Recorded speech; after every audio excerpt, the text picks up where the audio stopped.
弟兄姊妹，今天是2022年4月11号。今天的经文是诗篇36篇5到11节，以赛亚书第42章第1到第9节，希伯来书第9章11到15节，约翰福音第12章1到11节。今天要跟大家分享的主题是受膏者。这段时间，今天开始是受难周也因为疫情的关系，看到很多人在身体上面受到病痛，也看到一些人心理上面缺乏平安。真的是愿主的平安与我们大家都同在。这个礼拜当中的经文会比较多，我们要用这样的经文来思想主耶稣的受难。耶稣基督是受膏的基督，他的受膏并不如同我们所知道的那种君王的膏抹或是设立。耶稣基督被膏是因为耶稣的好朋友，他们这个玛利亚给他膏抹的。在这一段标题为耶稣在伯大尼被膏，记载在约翰福音第12章1到11节。记载告诉我们，这个当中有2个人物在现场，这2个对香膏的看法是全然不同的。这个家庭是耶稣在耶路撒冷地区在地的好朋友这一家。当耶稣在最后一次进入耶路撒冷之前呢，先经过了伯大尼，到了这个好友的家里面。玛利亚就拿了1斤极贵重的拿达香膏来膏抹耶稣。圣经告诉我们，这个时候玛利亚拿了1瓶珍贵的纯拿达香油膏，倒在耶稣的脚上，然后用自己的头发去擦，屋子里面充满了香气。另外，在以赛亚书第42章的经文提到耶稣基督的相关预言。圣经这样说：看啊，我的仆人，我扶持他，我拣选他，喜爱他，我以我的灵充满他，他要为万国带来正义。他不喊叫，也不喧嚷，他不在大街上大声宣讲。压伤的芦苇他不折断，将熄的灯火他不吹灭。他要给人类带来持久的正义。其实在新旧约的记载里面都有这样的预言，指明了耶稣就是基督，是上帝赐给世人的救恩。刚刚读的以赛亚是旧约的，那我们要看在新约里面的预言，或是说经文的提醒。耶稣基督他是受膏抹，从希伯来书的观点来说，11节，但是基督已经来了，他做大祭司，实现了那一些美事。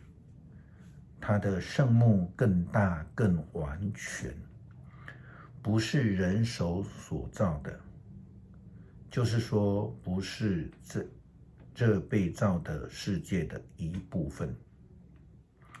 当基督通过了圣幕，一举而尽全功的进入至圣所的时候，他并没有用山羊和小公牛的血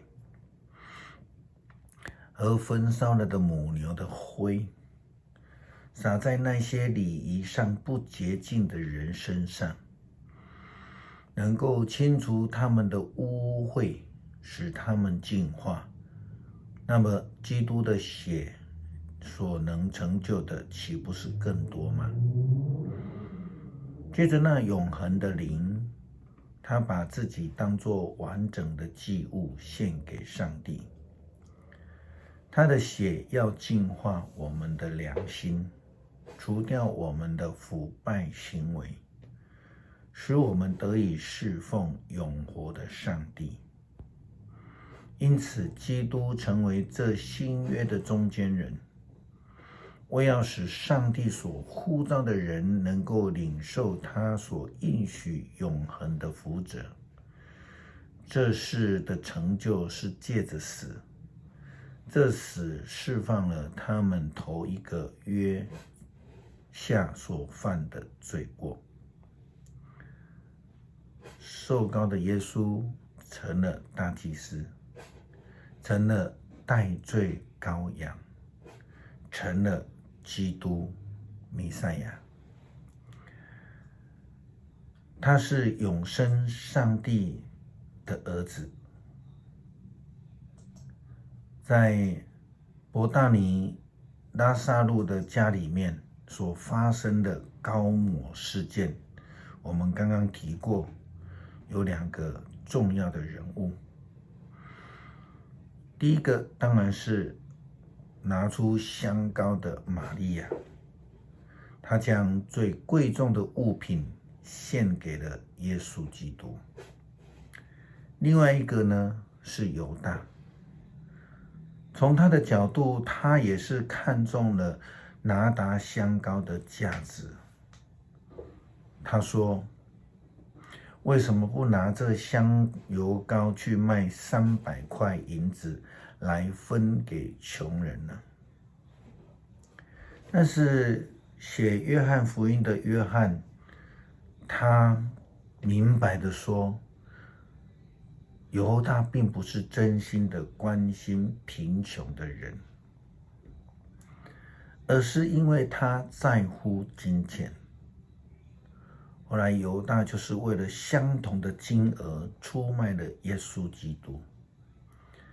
从这个观点来思考，基督徒的生活如何成为一位使基督被膏抹，或是变成出卖基督的人呢？或者我们这样想，我们是要成为玛利亚的角色，还是要成为犹大的角色？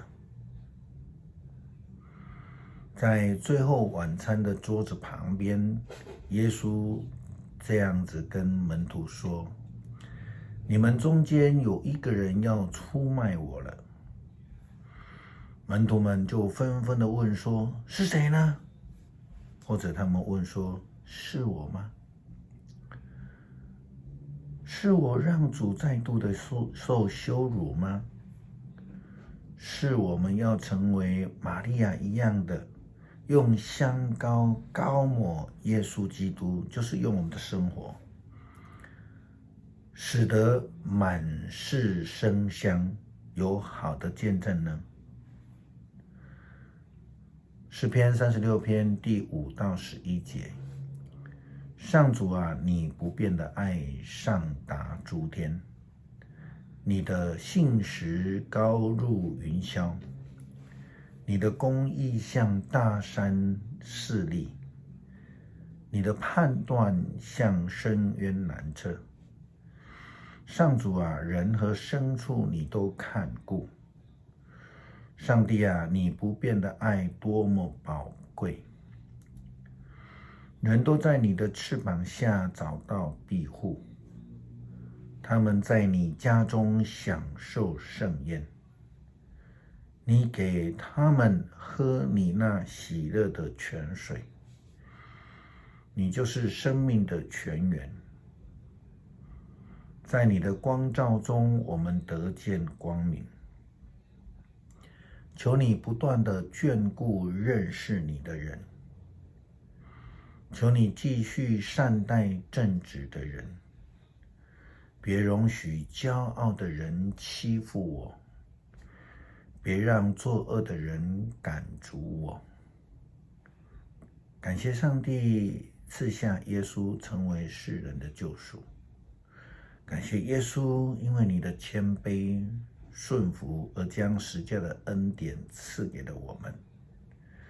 在受难周里，我们纪念你为我们所受的痛苦以及救恩。我们献上诚心的感谢，祷告奉主耶稣基督的名，阿们。